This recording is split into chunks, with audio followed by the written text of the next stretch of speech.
Hi friends, எல்லோருமே எப்படி இருக்கீங்க? நல்லா இருக்கீங்களா? இன்றைக்கி நம்ம சேனலில் வந்து ஒரு பப் ஸ்லீவ் வந்து எப்படி பிசுறே இல்லாமல் நம்ம ஜாயின் பண்ணுறது அப்படின்னு தான் நம்ம பார்க்க போகிறோம். இப்போ வாங்க வீடியோக்குள்ளே போகலாம். இப்போ பாருங்கள், நம்ம ஆல்ரெடி வந்து இந்த ப்ளவுஸை வந்து பிசுறே இல்லாமல் தைச்சு, இதுக்கு வந்து பிசுறே இல்லாமல் கையும் வந்து நம்ம ஜாயின் பண்ணி தான் வச்சுருக்கோம். இன்னொரு கையும் வந்து நம்ம ஜாயின் பண்ணணும். ஒரு சிஸ்டர் வந்து கமெண்ட்டில் கேட்டிருந்தீங்க, பப் ஸ்லீவ் வந்து பிசுறு இல்லாமல் ஜாயின் பண்ண முடியுமான்னு கேட்டிருந்தீங்க. இப்போ வந்து நான் அதனால தான் வந்து உங்களுக்கு இந்த ஸ்லீவை வந்து பப் ஸ்லீவாக ஒரு பக்கம் நான் உங்களுக்கு வந்து ஜாயின் பண்ணி காட்ட போகிறேன்.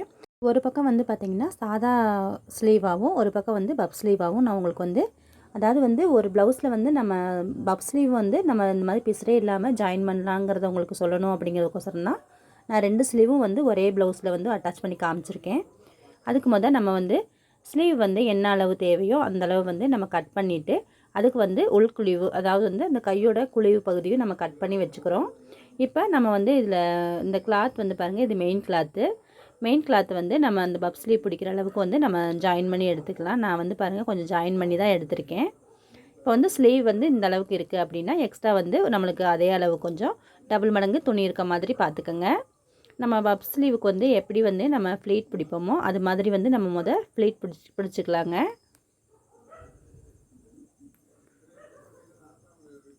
இந்த வீடியோவில் வந்து நான் உங்களுக்கு பொறுமையாக வந்து நான் சொல்லி கொடுத்துருக்கேன்.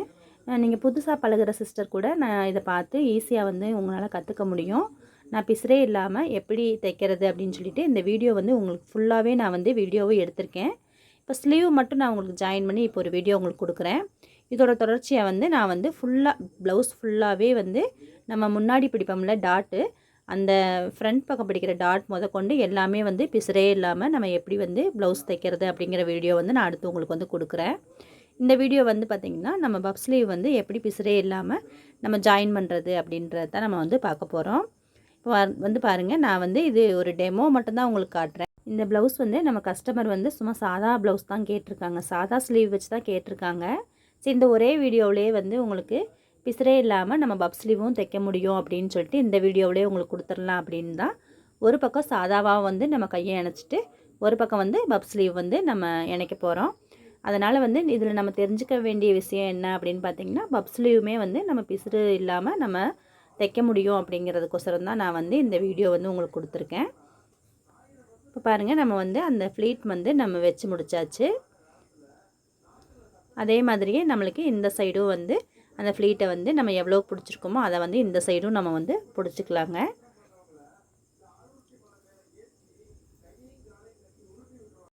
நம்ம சேனலில் வந்து போடக்கூடிய வீடியோ எல்லாமே வந்து பார்த்திங்கன்னா, புதுசாக பழகுறவங்களுக்கு வந்து ஒரு பயனுள்ளதாக இருக்கணும்.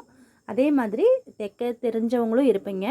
அவங்களுக்கு வந்து நம்ம புதுசாக வந்து அவங்களுக்கு என்ன கற்றுக் கொடுக்க முடியும் அப்படின்னு சொல்லிட்டு நான் யோசனை பண்ணி தாங்க ஒவ்வொரு வீடியோவும் வந்து உங்களுக்கு கொடுத்துட்ருக்கேன். போன டைம் பார்த்திங்கன்னா, பிசுறே இல்லாமல் ஒரு ப்ளவுஸ் எப்படி தைக்கிறது அப்படின்னு சொல்லிட்டு நான் வீடியோ போட்டிருந்தேன். அதே மாதிரி தான் இந்த ப்ளவுஸையும் வந்து நம்ம பிசுறே இல்லாமல் ஃபுல்லாக வந்து நான் தைச்சி வீடியோ எடுத்து வச்சுருக்கேன். இப்போ வந்து இந்த கை மட்டும் நான் பப் ஸ்லீவ் எப்படி வைக்கிறதுன்னு சொல்லி இந்த வீடியோ கொடுக்க போகிறேன். அடுத்த வீடியோ வந்து உங்களுக்கு அந்த பிசுறே இல்லாமல் ஸ்டார்டிங்லேருந்து ஒரு ஸ்டார் நெக் ப்ளவுஸில் வந்து பிசுறே இல்லாமல் நம்ம எப்படி ஃபுல்லாக வந்து தைக்கிறது அப்படின்னு வீடியோவும் நான் கொடுக்க போகிறேன். இப்போ வந்து நம்ம அந்த ஸ்லீவுக்கு அந்த பஃப் வந்து நம்ம பிடிச்சி முடிச்சாச்சுங்க. இப்போ வந்து நம்ம மிஷினை விட்டு வெளியே எடுத்துக்கலாம். இந்த வீடியோ உங்களுக்கு புரியணும் அப்படிங்கிறதுக்கோசரம் தான் நான் வந்து பாருங்கள் ஃப்ளீட்லாம் ரொம்ப பொறுமையாக வச்சு உங்களுக்கு காமிக்கிறேன். அது மட்டும் இல்லாமல் நான் வேகமாக தைச்சேன்னா வந்து எனக்கு அந்த பேசுகிறதுக்கு நான் வந்து எனக்கு டைம் வந்து கிடைக்க மாட்டேது. வீடியோ வேகமாக போயிடுது, என்னால் பேச முடியல. உங்களுக்கு புரிகிற மாதிரி சொல்லணுங்கிறதுக்கோசரம் தான் இந்த வீடியோ ரொம்பவுமே ஸ்லோவாக வந்து உங்களுக்கு கொடுத்துட்ருக்கேன். இப்போ வந்து நம்ம பப் ஸ்லீவ் அந்த இது பிடிச்சதுக்கப்புறம் அதுக்கு நம்ம அந்த பப்பு பிடிச்சிருக்கோம் பார்த்திங்களா, அதுலேருந்து நம்மளுக்கு அந்த சென்டர் மார்க் பண்ணிக்கோங்க. அந்த அர்க்காத் மாதிரி பண்ணி விட்டுருங்க. அதே மாதிரியே இந்த சைடும் வந்து நம்ம அந்த அர்க்காத் பண்ணி விட்டுடலாம். இப்போ வந்து நம்ம பிசுறே இல்லாமல் இணைக்கிறதுனால நம்ம பப் ஸ்லீவ் வந்து அந்த லைனிங்கில் வந்து நம்ம ஸ்லீவ் கட் பண்ணி வச்சுருப்போம்ல, அதே அளவுகளோட வந்து நம்ம அந்த பஃப் பிடிச்சிருக்க அந்த துணியையும் நம்ம அதே அளவுக்கு நம்ம கட் பண்ணிக்கலாம். அதுக்கு பாருங்கள், நான் வந்து அந்த லைனிங்கில் அந்த ஸ்லீவ் கட் பண்ணி வச்சுருக்கோம்ல அதோட சென்டரும், இப்போ நம்ம பஃப் பிடிச்சி வச்சுருக்க அந்த கிளாத்லேயும் கீழேயும் மேலேயும் நம்ம வந்து அந்த சென்டர் பார்த்து அர்க்காத் பண்ணி விட்டுருக்கோம். அதையும் கரெக்டாக இந்த மாதிரி வச்சுக்கோங்க. வச்சுட்டு இப்போ வந்து நம்ம ஒரு சாப்பீஸ் எடுத்து ஃபுல்லாக அதை வந்து நம்ம மார்க் பண்ணிக்கலாம். என்ன அளவில் ஸ்லீவ் இருக்கோ அதை வந்து இப்படி மார்க் பண்ணிக்கலாம்.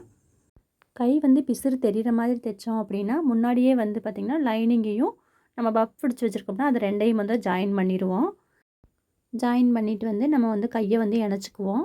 இப்போ வந்து நம்ம பிசுறே தெரியாமல் வந்து கையை வந்து இணைக்க போகிறனால அந்த பஃப் பிடிச்சி வச்சுருக்க கிளாத்தும் இந்த நம்ம ஸ்லீவில் வந்து நம்ம அந்த கிளாத்தும் வந்து ஒன்று போல் வரணுங்கிறதுக்கோசரம் நம்ம இந்த மாதிரி மார்க் பண்ணிவிட்டு அந்த பஃப் பிடிச்சி வச்சுருக்கிறதையும் வந்து ஒரே அளவில் வந்து நம்ம கட் பண்ண போகிறோம். அதனால தான் வந்து பார்த்திங்கன்னா இந்த மாதிரி சுற்றிலும் மார்க் பண்ணிவிட்டு நம்ம தைச்சிட்டு அந்த கட் பண்ணி விட்டுக்கலாம்.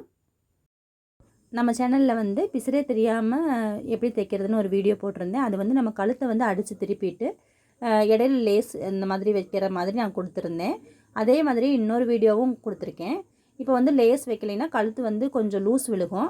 அதுக்கு வந்து நம்ம கிளாத் கொடுத்து எப்படியோ ஒரு கிராஸ் பீஸ் கொடுத்து நம்ம தைக்கிறது எப்படி அப்படின்னு சொல்லிட்டு இன்னொரு வீடியோவும் நான் கொடுத்துருக்கேன். நீங்கள் வந்து அந்த மாதிரி தைக்கணும் அப்படின்னு சொல்லி உங்களுக்கு இஷ்டம் இருந்துச்சுன்னா நீங்கள் அந்த வீடியோவும் போய் செக் பண்ணி பாருங்கள். இப்போ பாருங்கள், நம்மளுக்கு வந்து அந்த ஸ்லீவுக்கு வந்து அந்த மார்க் பண்ணி வச்சுருக்கோம்ல அது அளவுக்கு வந்து நம்ம கட் பண்ணிக்கலாம்.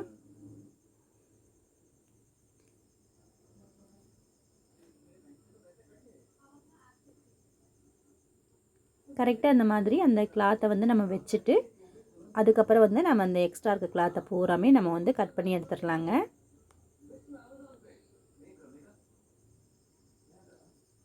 நான் கட் பண்ணுறது கூட உங்களுக்கு கொஞ்சம் பொறுமையாக தான் சொல்லிகிட்ருக்கேன். நான் வேகமாக கட் பண்ணி விட்டுட்டேன் அப்படின்னா தைக்க தெரிஞ்சவங்களுக்கு அது புரியும்.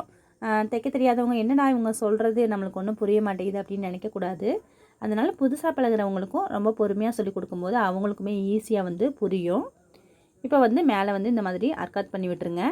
பண்ணி விட்டுட்டு இப்போ மேலே இருக்க அந்த கிளாத்தை வந்து நம்ம எடுத்துடலாம்.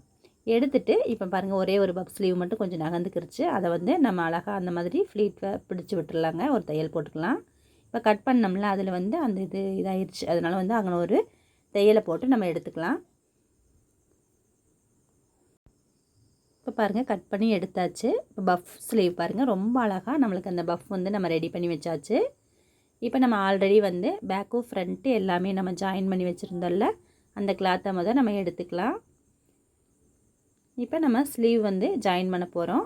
அதுக்கு அந்த பேக்கும் ஃப்ரண்ட்டும் நம்ம அடித்து வச்சுருப்போம்ல அந்த ஷோல்டர்கிட்ட கரெக்டாக நம்ம இந்த அர்க்காத் பண்ணி வச்சுருக்கோம் பார்த்தீங்களா, அதை வந்து கரெக்டாக வைக்கணும்.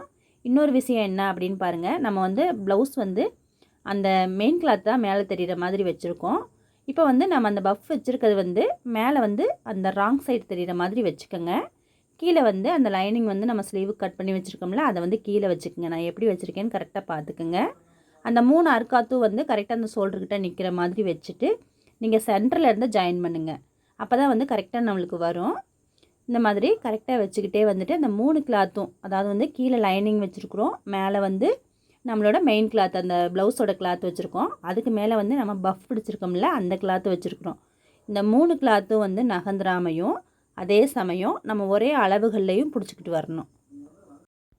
இப்போ பாருங்கள், நம்ம அப்படியே வந்து 3 கிளாத்தையும் வந்து ரொம்ப பொறுமையாக 3 கிளாத்தும் நம்ம கரெக்டாக வர்ற மாதிரியும் அந்த 1/2 இன்ச்சும் கரெக்டாக வர்ற மாதிரி நம்ம பிடிச்சிக்கிட்டே வரணுங்க. நீங்கள் புதுசாக பழகுறீங்க அப்படின்னா இந்த இடத்துல வந்து ரொம்பவுமே பொறுமையாக அந்த கிளாத்தை வந்து நம்ம இழுத்துறாமல் தைக்கணும். இப்போ பாருங்கள், ஒரு சைடு நம்ம ஃபுல்லாக வந்து அதை தைச்சிக்கிட்டே வந்தாச்சு. கடைசி வரையுமே வந்து அந்த 1/2 இன்ச் கணத்துக்கே வந்து நம்ம தைச்சிக்கிட்டே வந்துட்டு மிஷின்லேருந்து அந்த நூலை வந்து வெளியில் எடுத்துடாமல், அதாவது கட் பண்ணி எடுத்துடாமல் அப்படியே திருப்பி நம்ம போட்ட பக்கமே அந்த தையலை போட்டுக்கிட்டே வாங்க. போட்டுக்கிட்டே வந்துட்டு அந்த ஷோல்டர்கிட்ட கரெக்டாக வந்ததுக்கப்புறம் அந்த பக்கம் நம்மளுக்கு வந்து அந்த 3 கிளாத்தும் வந்து மறுபடியும் அந்த 1/2 இன்ச் கணத்துக்கே வந்து நம்ம அடிச்சுக்கிட்டே வந்துடலாம். அதாவது வந்து அந்த 3 துணியுமே எதையுமே இழுத்துறாமல் அந்த வளைவு என்ன போல் இருக்கோ அதே வளைவுக்கு தகுந்த மாதிரி அந்த கிளாத்தை 3 கிளாத்தையுமே வந்து நம்ம கரெக்டாக வச்சுக்கோங்க. இப்படி இணைக்கும் போது உங்களுக்கு ரொம்ப கஷ்டமாக இருந்துச்சுன்னா வந்து பப் ஸ்லீவை இணைச்சிக்கோங்க. அதுக்கப்புறம் கூட நீங்கள் வந்து இந்த லைனிங் பீஸை வந்து அதுக்கு மேலே கொடுத்து கூட நீங்கள் இணைச்சிக்கலாம். இப்படி நம்ம இணைக்கிறப்ப பார்த்திங்கன்னா ஒரே இதாக நம்மளுக்கு வந்து இணைச்சிட முடியும். இப்போ பாருங்கள், நம்ம பப் ஸ்லீவ் வந்து நம்ம தையல் போட்டுட்டு முடிச்சுட்டு நம்ம வெளியே எடுத்தாச்சு. இப்போ பிசுறே இல்லாமல் பாருங்கள், நம்ம வந்து பப் ஸ்லீவ் வந்து ஜாயின் பண்ணியாச்சு. அதை வந்து உங்களுக்கு காட்டுறேன் பாருங்கள். பப் ஸ்லீவ் பாருங்கள் எவ்வளோ அழகாக இருக்குன்னு. திருப்பியும் காட்டுறேன். எவ்வளோ நீட்டாக நம்மளுக்கு அந்த பிசுறு வந்து கவர் ஆயிடுச்சுன்னு பாருங்கள். இப்போ கீழே வந்து நம்ம அந்த தையல் வந்து அந்த லைனிங் கிளாத்தோட அந்த கிளாத்தும் மேலே வந்து நம்ம அந்த பப் ஸ்லீவ் தைச்சிருக்கோம்ல அந்த கிளாத்தும் சேர்ந்த மாதிரி ஒரு தையல் போட்டுக்கோங்க. போட்டுட்டு நீங்கள் இதுக்கு மேலே வந்து பார்டர் மாதிரி கொடுத்துக்கலாம். அந்த சேரீயில் வந்து என்ன கலர் வருதோ அது மாதிரி பார்டர் கொடுத்துக்கலாம். இல்லை அப்படின்னா கீழே வந்து நம்ம மடக்கி அடிச்சுட்டு லேஸ் வேணாலும் கொடுத்துக்கலாம். இல்லை நீங்கள் இதை வந்து 3/4 ஸ்லீவாக தைக்கிறீங்க அப்படின்னா இதுக்கு கீழே வந்து அந்த பார்டரை வச்சு நீங்கள் 3/4 ஸ்லீவாக வேணாலும் தைச்சிக்கலாம். நான் வந்து இந்த சேரீயோட அந்த கலர் வருது பார்த்திங்களா, அதில் வந்து கிளாத்து நம்ம கட் பண்ணிவிட்டு கீழே வந்து ஒரு 1/2 இன்ச் கணத்துக்கு வந்து ஒரு பார்டர் மாதிரி நான் கொடுக்க போகிறேன். இதுவுமே ரொம்ப அழகாக தான் இருக்கும். நம்ம வந்து இந்த ப்ளவுஸை வந்து அதாவது வந்து இந்த ஸ்லீவை வந்து தைச்சிட்டு மறுபடியும் பிரிக்க தான் போகிறோம். ஏன்னா இது வந்து நான் உங்களுக்கு டெமோ தான் காமிச்சிட்ருக்கேன். இந்த ப்ளவுஸோட ஸ்லீவ் வந்து பார்த்திங்கன்னா நார்மல் ஸ்லீவ் தான். கஸ்டமர் நம்மளுக்கு அப்படி தான் கேட்டிருக்காங்க. இப்போ வந்து நம்ம இப்போ அடித்த கிளாத்தவே திருப்பி ஒரு மடக்கு மடக்கி இன்னொரு மடக்கு மடக்கி அந்த தையல் போட்டோம்னா அதை கவர் பண்ணுற மாதிரி நம்ம மேலே வச்சு அந்த தையல் போடணும். இப்போ பாருங்கள், ஒரு பார்டர் மாதிரி நம்ம வந்து கீழே வந்து ரெடி பண்ணியாச்சு. இதே கலரில் வந்து நீங்கள் கழுத்துக்கு வேணாலும் நீங்கள் பைப்பிங் இல்லைன்னா இதே மாதிரியே ஒரு 1/2 இன்ச் கிளாத் அளவுக்கு அந்த நெக்கை சுற்றியும் வந்து ஒரு பார்டர் மாதிரி கூட வச்சு விட்டுக்கலாம். அதுவுமே அழகாக தான் இருக்கும். இப்போ அந்த 1/2 இன்ச் கிளாத் அளவுக்கே நம்ம வந்து தைச்சிட்டு வந்துடலாம். இந்த வீடியோ வந்து பாருங்கள், உங்களுக்கு ரொம்ப பொறுமையாக தான் நான் சொல்லியிருக்கேன். இதில் ஏதாவது உங்களுக்கு டவுட் இருந்துச்சுன்னா கமெண்ட்டில் வந்து கேளுங்க. ஒரு சிஸ்டர் வந்து ஆல்ரெடி வந்து எனக்கு பப் ஸ்லீவ் வந்து இந்த மாதிரி பிசுரே இல்லாமல் தைக்க முடியுமான்னு சொல்லி கேட்டிருந்தீங்க. சிஸ்டர் பாருங்கள், பிசுரே இல்லாமல் ஒரு பப் ஸ்லீவ் வந்து நம்ம எப்படி ஜாயின் பண்ணுறதுன்னு நம்ம வீடியோ வந்து போட்டாச்சு. எவ்வளோ அழகாக இருக்குதுன்னு பாருங்கள். இந்த வீடியோ வந்து ஃபுல் வீடியோ நான் அதாவது வந்து ப்ளவுஸவே ஃபுல்லாக வந்து எப்படி கவர் பண்ணி தைக்கிறதுன்னு சொல்லிவிட்டு இந்த வீடியோ நான் ஃபுல்லாகவே உங்களுக்கு எடுத்திருக்கேன். அடுத்த வீடியோ வந்து கண்டிப்பாக வந்து நான் அந்த வீடியோ கொடுக்குறேன். யாராவது புதுசாக பழகுறீங்க, பிசுரே இல்லாமல் ப்ளவுஸ் தைக்கணும் அப்படின்னு சொல்லி விருப்பப்பட்டீங்கன்னா நீங்கள் அந்த வீடியோவும் செக் பண்ணி பாருங்கள். இப்போ பாருங்கள், ஒரே ப்ளவுஸில் வந்து ஒரு பக்கம் பப் ஸ்லீவும் ஒரு பக்கம் நார்மலான ஸ்லீவும் வந்து நம்ம தைச்சிருக்கோம். நம்ம வந்து பப் ஸ்லீவும் வந்து பிசுறு இல்லாமல் தைக்க முடியும், அதே மாதிரி நார்மல் ஸ்லீவும் தைக்க முடியும். இந்த வீடியோ வந்து உங்களுக்கு பயனுள்ள வீடியோவாக இருக்கும்னு நினைக்கிறேன். இந்த வீடியோ பிடிச்சிருந்தால் லைக் பண்ணுங்கள், ஷேர் பண்ணுங்கள், மறக்காமல் நம்ம சேனலுக்கு சப்ஸ்கிரைப் பண்ணி உங்களோட சப்போர்ட்டை எங்களுக்கு கொடுங்க. தேங்க்யூ ஃபார் வாட்சிங்.